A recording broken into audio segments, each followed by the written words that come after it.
오늘은 산상순 말씀 가운데 애통하는 자는 복이 있나니 라는 말씀으로 함께 은혜를 나누겠습니다. 우리는 우리 자신이 죄인임을 자각할 때 터지는 것이 바로 애통입니다. 애통은 처절한 슬픔을 말하고 있는 것이죠. 하나님은 빛이다. 그 빛이 점점 내게 비추오면 나는 점점 애통하게 되는 것입니다. 그 이유는 내 진정한 모습을 보게 되어서 애통하면 자인식에 대한 방향과 전환이 일어납니다. 나라는 자의식의 판단 기준이 세상 사람이 아니라 이젠 오직 예수 그리스도라는 것으로 변하게 되는 것입니다. 이를 참된 해결하고도 할 수가 있는 것이죠. 그렇다고 우리가 예수 그리스도처럼 될 수 있다는 것이 아니라 오직 예수 그리스도의 의만 붙잡고 살아간다는 것입니다. 시편 126편 6절에 눈물을 흘리며 씨를 뿌리는 자는 기쁨으로 단을 거둔다고 말씀하고 있습니다. 예수님을 믿고 예통함에서 벗어나는 것이 아니라 거꾸로 예통함 속으로 우리가 깊이 들어가는 것입니다. 시편 80편 5절에 주께서 그들에게 눈물 양식을 먹이시며 많은 눈물을 마시게 하셨나이다. 우리를 우리 이웃에게 다툼거리가 되게 하시니 우리 원수들이 서로 비웃나이다라고 고백합니다. 성도에게는 바로 눈물이 하늘의 양식이 됩니다. 누가복음 7장 37절에 울며 눈물로 그 발을 적시고 장녀 마리아가 자기가 얼마나 큰 죄인인 줄 알고 예수님 발밑으로 자기 머리를 가져가는 모습을 상상해 보시기 바랍니다. 자기가 큰 죄인을 자각한 애통한 자의 모습이 바로 여기에 나온 그 여인의 모습입니다. 그러나 애통과 함께 하늘로부터 위로가 같이 옵니다. 애통만 있었지 무슨 위로가 나에게 있었나? 아닙니다. 위로가 함께 하십니다. 그 증거를 찾아보십시오. 어떤 종류의 위로인가? 위로라는 말이 헬라어로 파라크레시스라는 말입니다. 명사 파라크레시스는 파라카레오라고 하는 동사 부르다에서 유래가 되었습니다. 이것을 히브리어로는 나함이라고 합니다. 나함, 위로가 포함되어 있다는 뜻입니다. 슬픔을 애통을 경험한 자가 그 슬픔의 자리로 내려가야 합니다. 우리가 애통할 때 누군가가 그 애통의 자리로 함께 내려와서 함께 애통해야 합니다. 그리고 그는 자격이 있어야 합니다. 에레미야 14장 17절에 너는 이 말을 그들에게 이르라 내 눈이 밤낮으로 그치지 아니하고 눈물을 흘리리니 이는 처녀딸 내 백성이 큰 파멸 중한 상처로 말미암아 망함이니라고 말합니다. 하나님의 눈물은 회복의 약속입니다. 하나님의 애통에서 십자가가 출발한 것입니다. 그것을 우리는 위로라고 파라크레시스라고 하고 있는 것입니다. 누가복음 19장 41절에 가까이 오사 성을 보시고 우시며 예수님이 예루살렘 성을 보고 애통해 하셨더니 계시록에서 어떤 자들이 내려옵니까? 새 예루살렘이 내려옵니다. 하나님이 우셨다는 것은 반드시 거기에 회복의 약속이 들어가 있다는 것입니다. 요한복음 11장 32절과 35절에 보면 35절에 우시다라는 말이 나옵니다. 갑자기 우시는 모습을 말하고 있는 거예요. 그런데 나사로가 죽게 된 소식을 듣고 일부러 지체하시고 잠시 후면 다시 살리실 텐데 눈물을 흘리신 이유가 뭡니까? 이것은 나사로가 죽어서 슬퍼서 우신 것이 아니라 죄 때문에 우신 것입니다. 그들은 나사로의 육신의 죽음 때문에 슬퍼했으나 예수님은 그들의 죄 때문에 우셨다는 내용입니다. 예수님이 우심으로 말미암아 사망의 문이 파괴되었습니다. 무덤이 열렸습니다. 이것은 예수님의 애통으로 그들의 죄가 해결된 것입니다. 무덤이 열린 것은 그들의 죄가 해결된 것입니다. 거기에 있는 모든 이들이 죄에서 해방된 것입니다. 이사야 54장 4절에 그는 실로 우리의 질고를 지고 우리의 슬픔을 당하였거늘 예수님이 우리의 슬픔과 애통을 다 가셨다는 것을 어디에서 배울 수가 있습니까? 말씀에서 배울 수가 있습니다. 그래서 성경은 말씀이 위로자라고 하시는 것입니다. 로마서 15장 4절과 7절에 성경의 위로로 소망을 가지게 하려 함이니라 무엇인지 전에 기록된 바는 이렇게 표현을 하고 있습니다.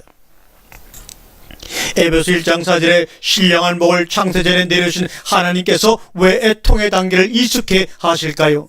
하나님의 백성의 창조 목적은 하나님을 찬송케 하는 겁니다. 내가 한 행위를 가지고 하나님의 찬송을 받아내는 것이 아니라 내가 하나님을 찬송하는 것입니다. 시편 30편 5절에 그의 노염은 잠깐이요 그의 은총은 평생이로다. 저녁에는 울음이 기숙할지라도 아침에는 기쁨이 오리니, 우리는 저녁이라는 역사를 살고 있습니다. 그러나 아침의 기쁨은 반드시 옵니다. 시편 30편 8절과 12절에 우리의 역사와 인생 동안에 하나님은 10절에서 12절까지를 끌어내시려고 애통의 단계를 익숙해 하시는 것입니다. 우리 목숨이 하나님께 무슨 도움이나 가치가 된다고, 더군다나 그 목숨으로 이룬 그 업적이 하나님께 무슨 찬양과 도움이 된다고 그러세요. 그런데 우리는 거기에 목숨을 바치며 평생을 살아가요. 목숨을 주님을 위해 바친다고 그래요. 누가 그걸 달라고 합니까? 우리 목숨은 하나님이 순간만 호흡을 막거나 빛만 차단시키거나 아니면 빛을 완전히 공개시켜버리면 끝나는 그렇게 허약한 것이거든요. 목숨이라고 하는 건 뭡니까? 그 목숨 하나님께 드린대요.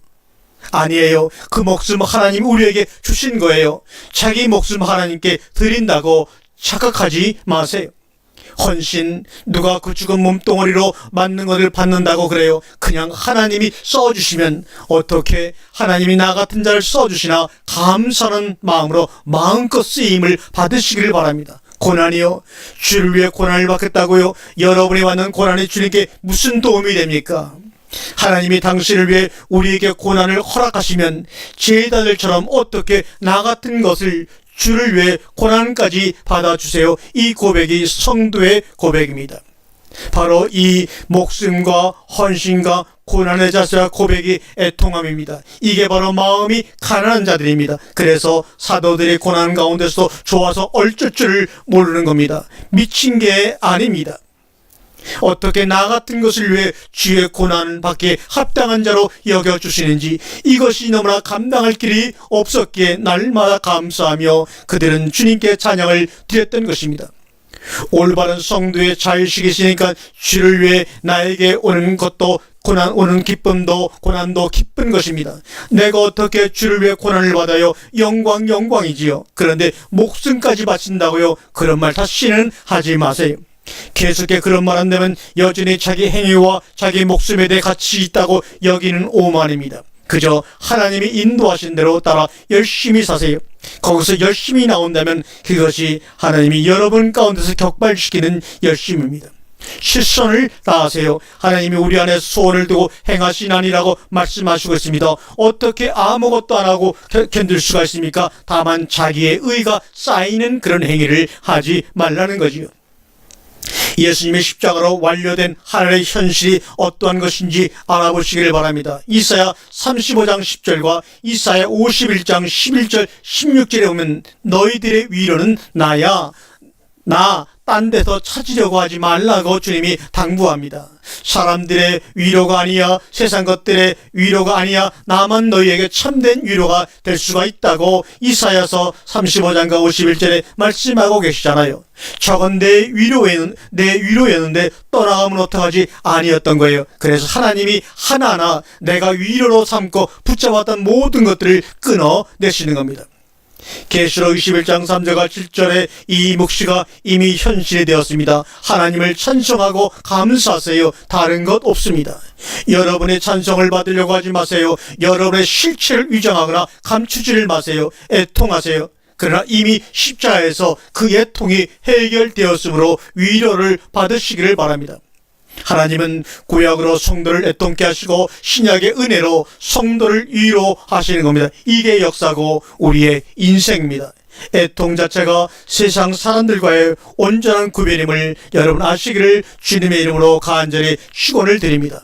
에베소 4장 3절에 하나님의 성령을 근심하게 하지 말라, 그 안에서 너희가 구원의 날까지 인치심을 받았느니라고 말씀하고 있어요. 이미 하나님을 애통케 하여 우리가 태어난 것이니까 이제 우리의 마음가짐이 어떠해야 되겠느냐 하는 것을 주님이 우리에게 묻고 있는 것입니다. 아멘.